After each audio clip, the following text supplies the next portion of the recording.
You already know what time it is. Welcome back into the NFL with AJL, episode 112. You could have been anywhere else in the world, but you're right here tapped in on YouTube, Spotify, Apple Podcasts, wherever you get your podcast from.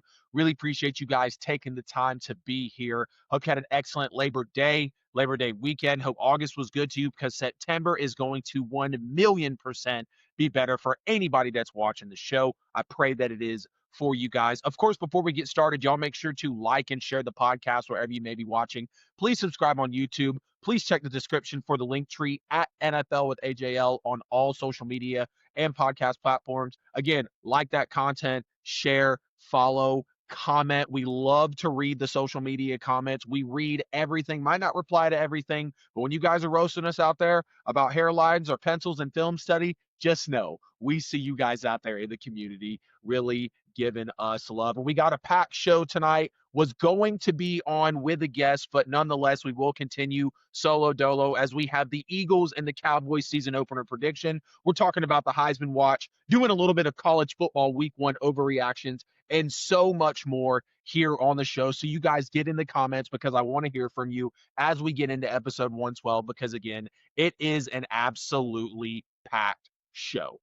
The Philadelphia Eagles are going to absolutely obliterate the Dallas Cowboys in the NFL season opener. Philadelphia is favored by 8, and the over-under is about 47.5 points for this game. The majority of those will go to the Philadelphia Eagles. Look, Jalen Hurts is going to look like Cam Moore did in that one Miami game in that clip where he's just standing behind the line of scrimmage, absolutely still, not even shuffling his feet, because that's how clean the protection is going to be for Philadelphia. They're going to absolutely maul the Dallas Cowboys defensive line. No Micah Parsons, no real defensive presence on that line to really make Philadelphia nervous, right? Like we've seen them deal with this time and time again with Dallas, and they still basically have the same roster coming into this year, so it's not going to be any prettier. The Eagles defense is just going to downright clamp Dallas's offense. I mean, all of the energy. You're going to be in Lincoln Financial Field at the link.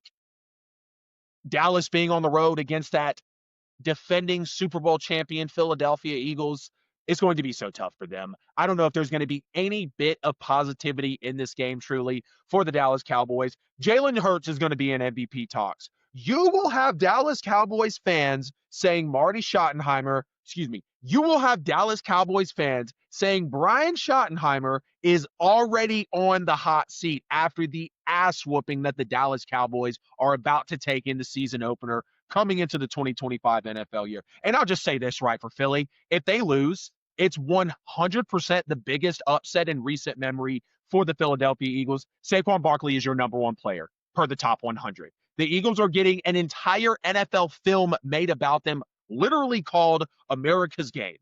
Not America's Team like they're playing in the Dallas Cowboys, but America's Game by NFL Films. They just won the Super Bowl, the most points in a postseason, and the biggest margin of victory in an NFC title game, one of the biggest Super Bowl wins, one of the biggest Super Bowl leads at one point, one of the biggest Super Bowl halftime leads. They end it with a crazy winning streak and season. We see Saquon have the most rushing yards, the most scrimmage yards over Terrell Davis. I mean, it is literally all lined up for the Philadelphia Eagles to absolutely ransack, demolish, bamboozle the Dallas Cowboys. And let me tell you, every record that Philadelphia is going to be going for in this game, the most points the Eagles have scored at a season opener, they're going to be going for that one. It's 45 against Washington. They actually won 45-42 September 28th of 1947. That is also the NFL's opening game combined points record for a season opener. As if I did not get slapped in the Saints. Let me slow down.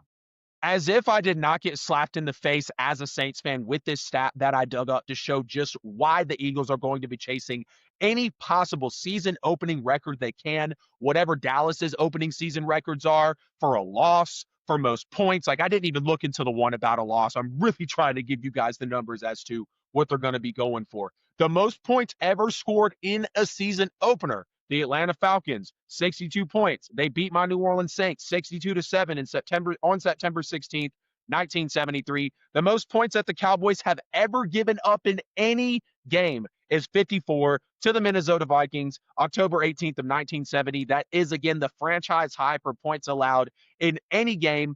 The most points ever given up by the Dallas Cowboys is in a season opener. It's 37. And the Philadelphia Eagles, to open the 2025 NFL season, are going to break that record. They will easily be able to score 37 points in this ball game. I have no question about it. It is going to get ugly. It is not going to be pretty. They're going to break the record for the most points ever given up by the Cowboys in a season opener. They're going to potentially set or break the record for the most points the Eagles have scored in a season opener. But give me the official final score, 42-10. Tanner McKee's going to get snaps. We're going to see guys like Darius Cooper in the game. It's not going to be pretty. We've discussed it here at length. And after the Micah Parsons trade, I don't know if there is any sort of positive energy that the Dallas Cowboys can have coming out of this one. These are my top 10 NFL quarterbacks going into the 2025 season, and this is the only list you need to listen to. Number one, Patrick Mahomes, for obvious reasons. We know what he's done as a quarterback. Whenever you have Andy Reid as your coach, you're always going to be in the tops of these conversations, especially with your skill set. Number two, give me Jalen Alexander Hurts, the quarterback who just beat Patrick Mahomes in the Super Bowl, who has played Mahomes twice in a Super Bowl, who is a Super Bowl MVP, who does have an All-Pro, who does have MVP votes, who does have an insane story going from college to the NFL. I already told y'all he's going to win MVP in 2025, and he is undoubtedly the second best quarterback coming into the 2025 season. At number three, Lamar Jackson. We know the modern day Michael Vick, but better accurate arm. Lamar is coming off his best season of football. We all know he should have won the MVP. That's another podcast, another conversation for another day. Number three, without question, Lamar Jackson. Number four, the gentleman who did just win MVP in the 2024 NFL season. Give me Josh Allen, the absolute prototype you are looking for in a modern day NFL quarterback. Just give him a better defense. He is now an MVP winner, and it is only a matter of time before he becomes a Super Bowl champion and a Super Bowl MVP. At number five, maybe the most controversial spot on this list, give me Matthew Stafford. You might want to put guys like Burrow here, or some of you crazy people might want to put Jaden Daniels or maybe Justin Herbert here. But what Stafford has done in the playoffs since arriving in LA, damn near having the opportunity to beat the Philadelphia Eagles in the historic season that they just had. And we know that Matthew Stafford is just an absolute legend, an elite veteran in this league. And the things he's able to do within Sean McVay's offense, it's unquestionable why he's at the number five spot.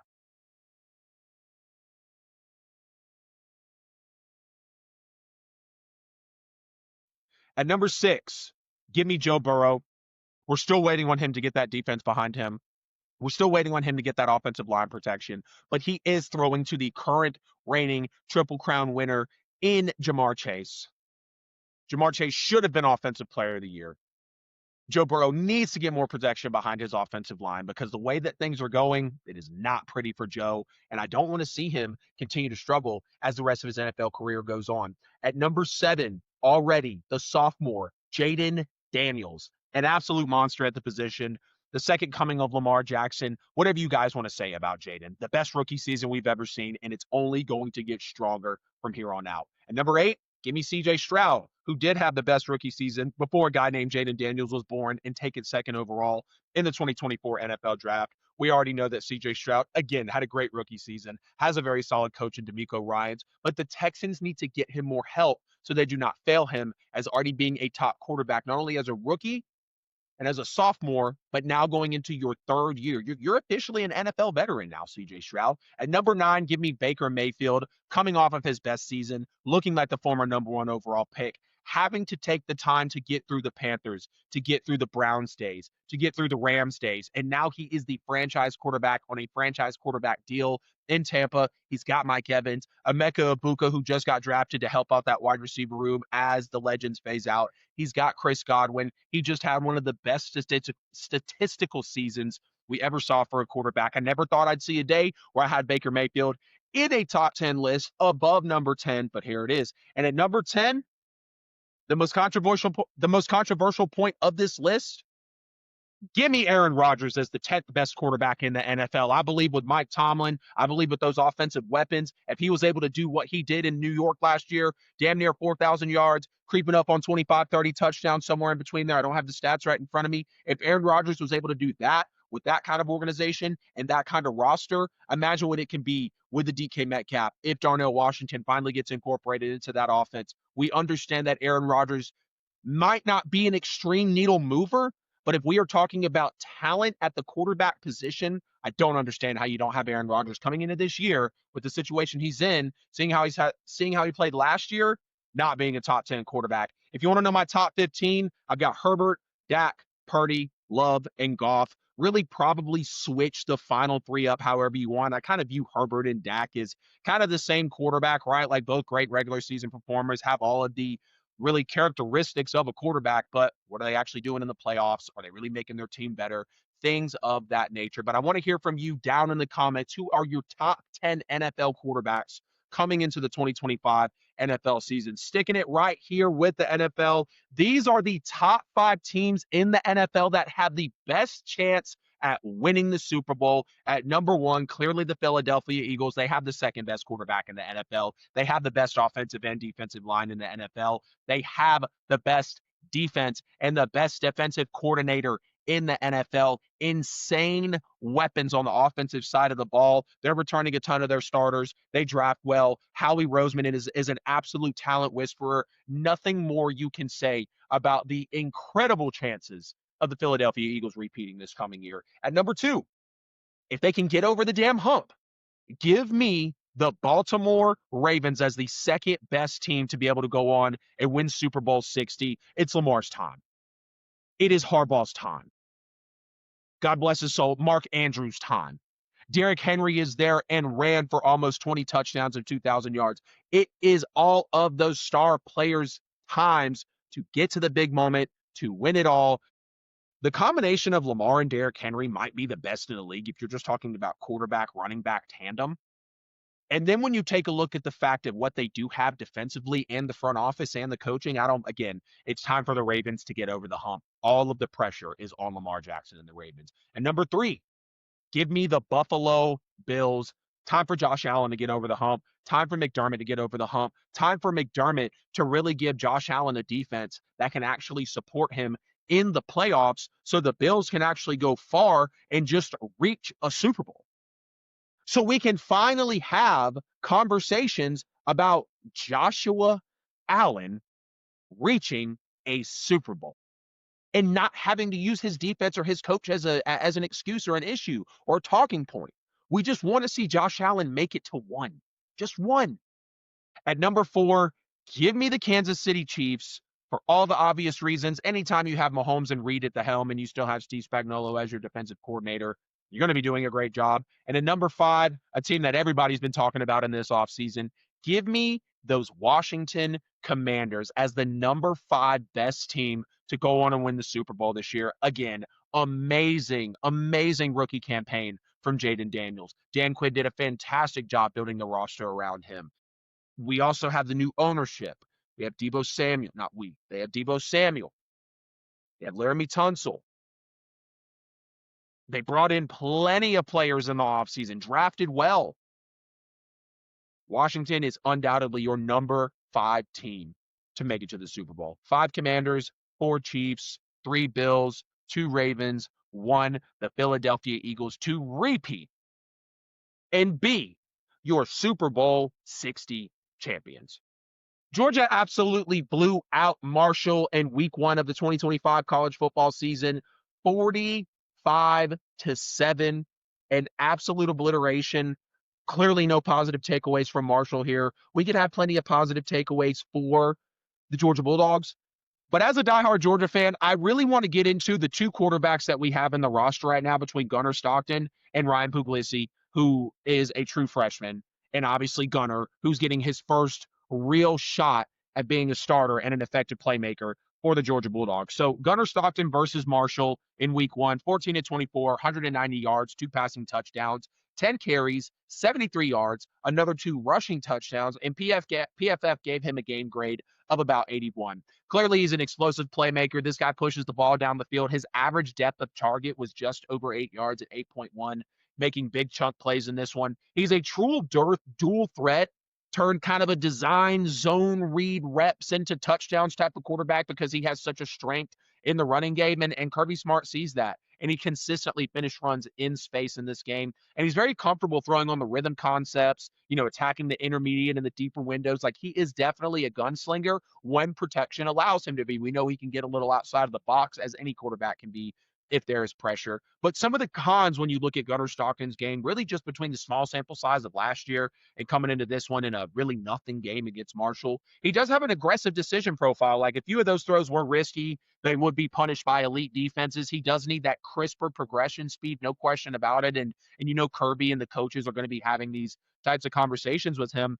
The pocket timing can also hang at certain moments as well. Like, in some spots, he hung too long on reps, but that is coachable. But it is going to be a concern versus the top rushes that we're going to see later in the year, like a Texas if their defense comes around, like an Alabama if their defense comes around, like the other multiple SEC teams that Georgia's going to have to face, being one of the top dogs in the SEC, playing in the toughest conference in college football. Now let's take a look at Ryan Puglisi, the true freshman. His stats versus Marshall in week 1. He was 5 of 8, 59 yards, a pass and touchdown, 2 carries for 13 yards as well. And PFF actually gave him a game grade of about 83. Now, obviously, that's going to be higher than what Gunnar Stockton had, but Puglisi also did not play a lot of snaps, so his margin of error window of mistakes, his percentage of mistakes is going to naturally be lower because he did not have a lot of snaps. But he was extremely efficient. He was really safe in the limited duties that he was punched into. Obviously, later in this game when Kirby put him in, when it was just an absolute shellacking of Marshall. I mean, quick reads, high percentage throws. Now, not a lot of getting into his bag, his skill set from Kirby, as again, it was just coming in for mop-up duty. Obviously, we saw some strong game manager traits, just clean pockets, working in relief, a touchdown, no turnovers, and just a very coachable profile for like late game situations, short yardage scripts. It's really going to be nice to see how Puglisi will really progress throughout the season, depending on how much time he actually gets. It was a small sample size in the game, though. Not enough really high leverage reps to prove his deep ball timing or even some of that sustained aggressiveness that we're going to be looking for as you face the Texases, the Alabamas of the SEC. Again, that tough schedule that's going to be coming up. And, he just wasn't really shown as a consistent designed run threat here. It was also a limited rushing sample. Again, he did only have 8 attempts passing. He did only have 2 carries for 13 yards, which is good, stats wise, all things considered. But I think it's now time to take a question at which Georgia quarterback is better at what? We'll start with overall passing decisions. Who made better choices throughout the air? I think if you're looking for cleaner, safer decisions, clearly Puglisi did that. He was efficient, higher per snap grade, really in relief because, again, it was a smaller window to make mistakes. But if you're looking for more aggressive, bigger plays, and this is probably just because of the bigger sample size, like, you're going to take a look at Gunnar Stockton. He's going to get those intermediate, those deep throws, bigger average depth of target. Obviously, he had the 2 passing touchdowns in this game. And we're talking about a pure runner. It's Gunnar Stockton by a wide margin, 10 carries for 73 yards and 2 touchdowns. Just a very decisive lane selection runner. And Puglisi just, again, only had a tiny sample, 2 carries for 13 yards. I pray that I'm saying that young man's name correctly. If you're looking for really some situational processing and kind of pocket presence, I think it could split down the middle here. It did feel like Puglisi was kind of more of a natural, safer passer of the football, but we really only saw him in that mop-up / relief kind of composure skill set there. He did have the quick reads, obviously the clean releases, but if you're looking for someone to create under pressure and extend the plays, that's clearly going to be Gunnar Stockton, who is an insane dual threat quarterback. He's just better at climbing, escaping the pocket, turning the plays into runs, but he does need to get that speed down kind of as he goes through his reads and his progressions. At the end of the day, who would you trust versus elite defenses? I think the only sample size we have right now is going to be Gunnar Stockton. He does have high upside. He does have higher risk with how aggressive he could be to create big plays and be a runner. Obviously, he's going to have the ball in his hands more. He really has that go for broke upside. Like, we saw that when he took the rush up the middle against Texas and just absolutely got stoned by Andrew Mukuba at about the 2-yard line. And thankfully, Gunnar's, relief and helping out Carson Beck, who had a hurt hand and was out for the season. Like, he was able to really go for broke and show us that upside in that Texas game. Definitely start him, but you do want to script him to limit some early risky reps, some early big shots, because again, like, he's a gunslinger. He's not going to be afraid to let it rip, which is a good thing. That's one thing you really want to see out of your quarterback. So I've got to say, if we're looking at a true franchise quarterback for this season for Georgia, it's clearly going to be Gunnar Stockton. But Puglisi also being one of the top recruits coming over to Georgia, being a true freshman, we're going to be able to see what he's got as well. So in some of more of these mop up late game relief situations, I hope we see, quite a bit of Puglisi just so we can really understand what we've got to look forward to as Georgia fans. College football week 1 was absolutely insane, and that means that the Heisman race is absolutely shaken up. Here's my top 4 candidates after a crazy week 1. I've got Thomas Castellanos. Clearly, Florida State wipes Alabama 31-17, and I just thought Castellanos showed us a lot of what we saw from him at Boston College. He was 9 of 14, 152 yards, no touchdowns, no picks, but he did have 16 attempts for another 78 yards and a touchdown. We clearly know, like you guys heard me talk about, he is the Kyler Murray from Oklahoma type situation, maybe even a Jalen Hurts out of Alabama situation, a little quicker, I think a little twitchier in the processing. Not saying that he's a better quarterback than them, but that is definitely the skill set that I see. Garrett Nussmeier, LSU edges Clemson 17-10 on the road, gets the upset. Garrett Nussmeier probably looked like the best passer in this weekend of college football. 28 of 38, 232 yards, 1 touchdown, no interceptions, not a whole lot of rushing attempts, really. So it was really just his composure through the air. Garrett Nussmeier made NFL throw after NFL throw after NFL throw to the end zone, down the side shots. Like, it was just insane. The deep shots, the throw that he had to Barry Brown that was not a touchdown catch. Like, I just don't understand that. That is an NFL level throw, and for goodness sakes, it should have been rewarded just for the sheer fact of him doing that. Gunnar Stockton is 100% in the Heisman race, Georgia fans. You clearly just heard me talk about Georgia blowing out Marshall 45-7. Gunnar Stockton was 14 of 24, 190 yards, 2 touchdowns, no interceptions, had another 10 carries for 73 yards and 2 touchdowns. So out of the notable college quarterbacks in week 1 of the college football season, I think Gunnar Stockton clearly just put up the best numbers, close to 300 all-purpose yards, 4 touchdowns, no interceptions. It's absolutely great to see. Gunnar Stockton is also the first Georgia player to have 2 passing and 2 rushing scores in a season opener for Georgia in the last 80 years of college football, specifically speaking to the Georgia Bulldogs. And then finally, the irony here of him showing up, Carson Beck put on a show against Notre Dame, being the quarterback for the Miami Hurricanes. He was 20 of 31, 205 yards, 2 touchdowns, no picks, no real rushing production here. I don't think I really saw anything different from Carson Beck that made me be like, damn, should have, Georgia couldn't hold on to him, right? Like, he said he was going to go to the draft, and then he came out and got that pre-draft grade, and it was like, no, it wasn't that solid.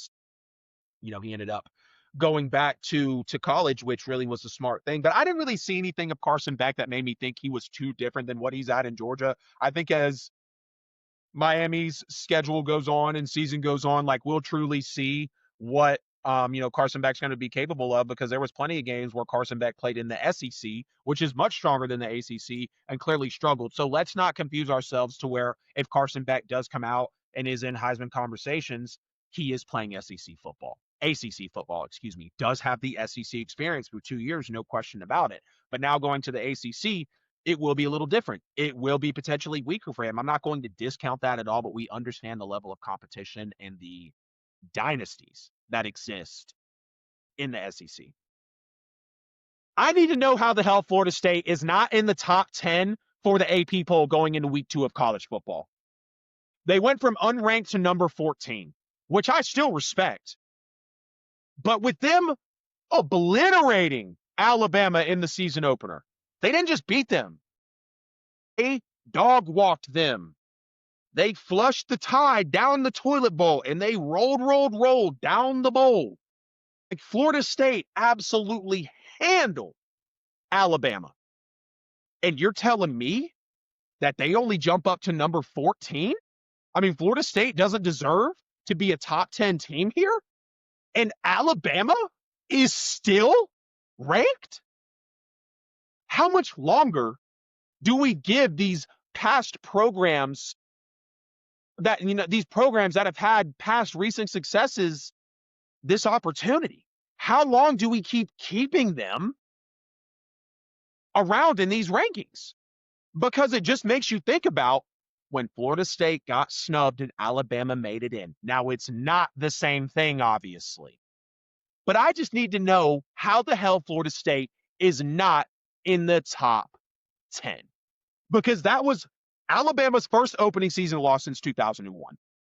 The 23-game winning streak that they had was the second longest in FBS behind Ohio State's 26, which they just extended, beating Texas. It also snapped Alabama's 54-game winning streak against unranked, non-conference opponents. That last loss was against ULM in 2007. Would you know that's who Alabama plays next? As if Florida State did not deserve more recognition in the top 25, Florida State became the first team since the AP poll existed to win a season opener versus an AP top 10 opponent following a 10-loss season. And they were absolutely counted out. And I picked Bama to win. But as I sat there and thought about it, I said, Florida State's pissed. They got a renovated stadium. They got a new quarterback.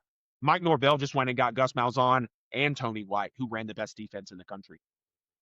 So answer me that.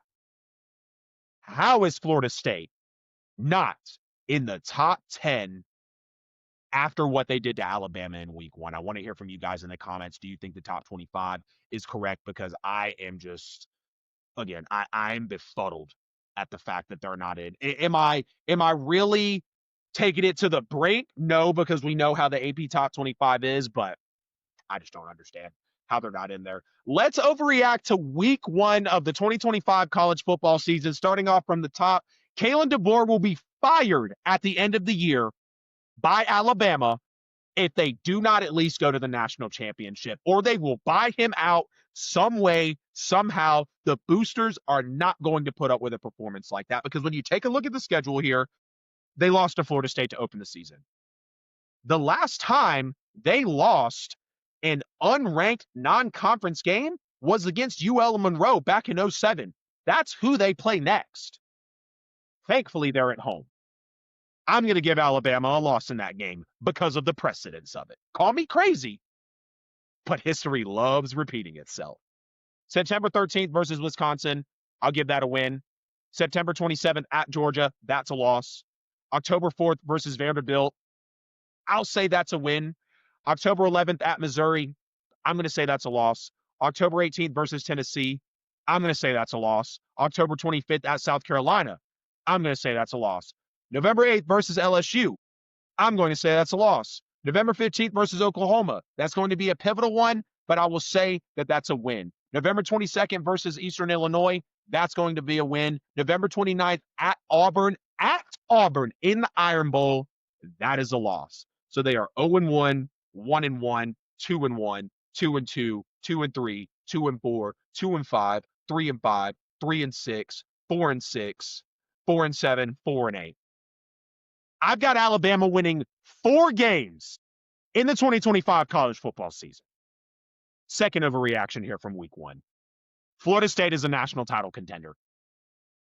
If you are going to watch the way that Florida State played with the resurgence of Mike Norvell, with the coordinator hires, with the way that the defense absolutely shut down Alabama on the road in Doak Campbell, and the way that Tommy Castellanos inserted himself into the Heisman conversation, if you don't think they're a national title contender, I don't know what to tell you. I don't know what to tell you. Florida State is freaking back. Mike Norvell is still him. Let the man cook. Let Tommy Castellanos cook. Let Roydell Williams cook, who was a transfer from Alabama. Florida State is a national title contender. Number 3, Arch Manning is not a first-round quarterback talent. The way he looked against Ohio State, absolutely lost. The layups were horrible.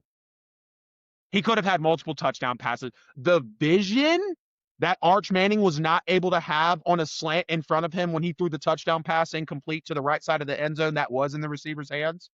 When he missed the crossing route coming over the middle that he decided to take off on in the middle of the play. Arch Manning's accuracy, decision-making with a couple of the throws he had, the interception for number 7 and also the tip drill that was also almost intercepted because he was throwing it number 7's way. Arch Manning just did not exhibit first-round talent in his real college football debut on the road against number 3 Ohio State, who was probably the best defense in college football. Oh, and they were the national champions. And the final one here in our week 1 college football overreaction segment, Bill Belichick will be bought out after this season with UNC.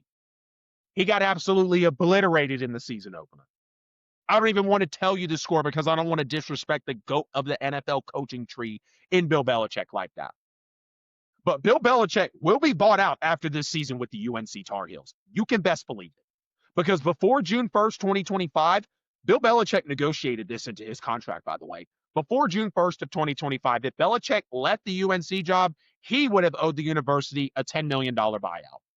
On or after June 1st of this year, the buyout for Bill Belichick to leave drops to $1 million. Belichick negotiated that. If you look deep in that contract, you can see based off how that numbers go 10 times lower for Belichick's buyout after the first of this year, which is already 3 months past. Belichick knows that this could be a very rough situation being the head coach at UNC. So my college football week 1 overreactions, Bill Belichick will be bought out after this season at UNC. Arch Manning is not a first-round quarterback talent. Florida State is, in fact, a national title contender, and Alabama will win 4 games this year, and Kalen DeBoer will be fired or bought out by the end of this year if they do not at least go to the national championship. I would love to hear from you guys down in the comments. Let me know your takes on the insanity, the overreactions of week 1 in college football. Carson Beck in Miami escaped Notre Dame 27-24 behind Carson Beck's 2 touchdowns and Miami's absolutely revitalized defense. Miami had an early turnover in this game that actually did not turn into points. You know, we saw the botched field goal snap. I did think that was really just a missed opportunity for them to kind of get more in their bag and really put the game away. Carson Beck was reported to really not have much say at the line of scrimmage at Georgia, and then apparently he has full control over the offense at Miami. Again, I didn't really see anything different that made me think Carson Beck was a different quarterback 8 months later than he was, or I don't know, he got injured at the end of 2024. But like you guys get what I'm saying. Last college football season was 9-10 months ago when Carson Beck was taking snaps as a Georgia Bulldog. Again, he was 20 of 31. He had 205 yards. He had 2 touchdowns. He had no picks, and he did help deliver the late game drive that set up the game winner in a 27-24 stunner to be able to upset Notre Dame at home in Hard Rock Stadium. His 2 touchdown passes, though, I will admit, like they were great throws and really great plays. Surprisingly, again, we did see. It feels like we might have saw a slight leap of Carson Beck in this game, but again, he's playing ACC coming from the SEC. I don't know how long I'm gonna really say that backwards, but I mean the one-handed catch that the wide receiver had, I just thought was really great. So we saw Carson Beck make some plays in this game, no question about it. Fletcher, the running back for Miami, really has some power when that guy's moving through the line. Definitely going to be keeping an eye on him as the season goes on. And again, just some crazy catches in this one. I mean, Malachi Fields had a downfield catch from Notre Dame's quarterback Carr, and then obviously the one-handed touchdown catch by Miami. When you look at the final quarter of this game, it was 21-7 going into the final quarter, and we were really going to see what Notre Dame was made of early on, and that defense turned right around and forced a 3-and-out on the 3rd down sack of Carson Beck after forcing a 3-and-out on the previous drive as well. Then they make it 24-all after the Carr touchdown run, so it's like, we got a football game here, right? But when you look at the Miami Hurricanes defense in 2025 compared to what it was last year, it feels like it was night and day. Now, yes, this is just maybe another reaction from week 1 of college football, but forcing 2 turnovers in this game was very positive. Now, they only came away with 3 points. You want to see more than that because late games in the season when you're trying to win the ACC championship, which you haven't done in over 20 years, you're going to need those types of plays to convert for you. And especially it's a positive when they gave up 30-plus in the final 7 games of last year. Then they give up, just 1 busted coverage really late in this game to Notre Dame, which I thought was really going to, kind of damn them out of this one. But overall, like the Miami Hurricanes defense in week 1 of college football really did help them win the game against Notre Dame. They just looked so legitimately better versus Notre Dame. 2 turnovers, 3 sacks. They held Notre Dame to about 93 rushing yards on like 27 carries. It was not a lot of yards per carry. And they closed the game with really those back-to-back stops. They had 2 sacks on the final possession against Notre Dame. And that's just a real improvement from really the flaky unit that we saw late in 2024. Again, they sealed it with the sack on Carr after forcing the intentional grounding. And then they come right back around, seal it with another sack. I mean, just absolutely swarming that Notre Dame offensive line. And that was something that we really didn't see a whole lot of last year. Again, when you're giving up 30, 35, 37 points a game, just trying to make it down the final stretch of the season to get to the ACC championship, it's going to be very tough. Here it goes, 93 rushing yards on 27 carries for Notre Dame, so not a lot at all. And I mean, even to name drop some guys like Ruben Bain Jr., Akeem Mesidor, very strong single game grades from PFF. Even Carson Beck had a solid grade in this game as well. And PFF actually noted Carson Beck was only under pressure on 4 dropbacks in this game. So he actually handled pressure pretty well. Again, one thing that I didn't feel like he was too good at Georgia with, but we did see fewer busted plays out of the Miami defense. We did see more contested throws, more quarterback pressures from that Miami defensive line, and just better covering up, with the secondary. I mean, you look at Corey Heatherman, he was hired from Minnesota in January of 2025, and he installed really a different scheme, more physicality, more depth, more discipline, and just emphasis up front and at coverage as well, which obviously you got your front 7, you got your back 4. But Miami did also add about 10 defensive transfers and several front 7 pieces. Notably, you got a David Blake Jr., he was a defensive tackle transfer. Justin Scott, also another defensive tackle. Keontae Scott, Xavier Lucas, couple of corners there. And then you also have, Ruben Bain, who returned, Akeem Mesidor, like a couple names I just mentioned earlier. And just to see that defensive line take that leap with athleticism and the depth, I mean, it's really, really nice to see, because you didn't know if Miami's defense was going to be able to recover, but clearly they went out and they addressed it in the offseason. So I'm very, very proud of them. But like at the bottom line of it all, Heatherman, the portal haul really matters. You got the new DC, you got about 10 new defenders in the mix, you got real contributors in Bain, Mesidor, Blay Jr., and then the front 7 showed up, showed out. The coverage units definitely look less brittle than last year. Again, not a whole lot of busted coverages for Miami, which you just love to see. And I know that the fans love to see it too. But Miami's defense was just dominant in the trenches. They were tight on the perimeter. And there was just really nothing that you could say with the opening game versus Notre Dame versus how they played on the back half of the season last year. That's going to cut it for episode 112. We flew through this one in 37 minutes. I'm trying to be quicker on the takes for you guys, make it easier for my editor, make it easier to get you guys more content out when you need it, how you need it, because I know you've been seeing us with the barrage of content, trying to give y'all more quantity, but also keep with the quality as well, really making sure we get those spicy takes on there for you. Of course, as always, before we get out of here, we started it a few shows ago. I would love to pray for you guys, the fans. Let's bow our heads before we get out of here. Heavenly Father, thank you so much for episode 112 tonight. Thank you for the barrage of content that you have blessed the audience with, that you put the power into me and the mindset to just be able to grind on this for them and deliver the content that my fans deserve. Thank you for my fans, Lord. Thank you for the audience. Thank you for the opportunity to do something as simple as watch football, turn a hobby into a passion, into a business, into a profession, to bring bold, original takes to the fans. And Lord, more than anything, I want to ask anybody that needs you right now, be with them, Lord. Show yourself to them. There are so many people in today's world that idolize things that are not Christ-like, that are not bringing them closer to you, and that are not having them walk within your light. Be with them, Lord. They need you more than anybody in this world needs you. Thank you for the fans. Keep them safe. Have their blessings and everything delivered for them. In Jesus' name, we pray. Amen. That was a great episode 112. You already know we'll be dropping the podcast for you. Before we get out of here, please make sure to like and share the stream wherever you, not even the stream, like and share the show. Did over 100 shows live, so I'm still getting that habit out of me. Like and share the show wherever you may be watching. Please subscribe on YouTube. Leave us a review on podcast platforms. Hit the bell on YouTube so you never miss a post. Check the description at NFL with AJL for all social media and podcast platforms. If you can't find us, I promise you are simply just not looking hard enough. We chopped up week 1 college football overreactions. We chopped up the Notre Dame and Miami game. Plenty of NFL content from top 10 quarterbacks to top 5 Super Bowl teams and everything in between. As always, I love you guys. I need you guys, and I will see y'all in episode 113.